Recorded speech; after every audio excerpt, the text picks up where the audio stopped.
আমি নাকি বড় একটা চোর হতে চলেছি, সবাই এমন কথা কেন বললো?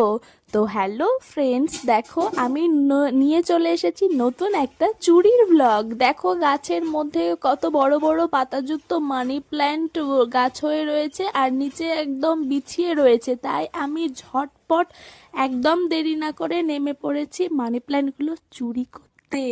হ্যাঁ, ঠিক এই কারণের জন্যই সবাই আমাকে এই কথাটা বলছে, কারণ যেখানেই যাচ্ছি সেখান থেকে কিছু না কিছু চুরি করে আমি নিয়েই আসছি আমার নতুন ছাদ বাগানের জন্যে। তোমরা তো জানোই আমি তো নতুন ছাদ বাগান শুরু করেছি, সেটাকে তো সুন্দর করে সাজাতে হবে নাকি। এই কারণে তো এসব আমার চুরি চামারিগুলো করা। তো চুরিটাকে আমি এবার নেশা কিংবা পেশাতে পরিবর্তন করতে চলেছি বন্ধুরা। তোমরা সবাই পাশে থেকো আর এরকম চুরি দেখতে থাকো। দেখো আমি এই কথা বলতে বলতেই নিয়ে চলে এসেছি মানি প্ল্যান্টগুলো তুলে। কত হেলদি, কতটা সুন্দর মানি প্ল্যান্টগুলো। আর এগুলোকে আমি বাড়ি নিয়ে চলে এসেছি আর রুমটাকে এইভাবে ডেকোরেট করে নিয়েছি। তোমরা সবাই বলো কেমন লাগছে, আর ভালো লাগলে লাইক, কমেন্ট আর সাবস্ক্রাইব করে পাশে থেকো। আজকের মতো টাটা।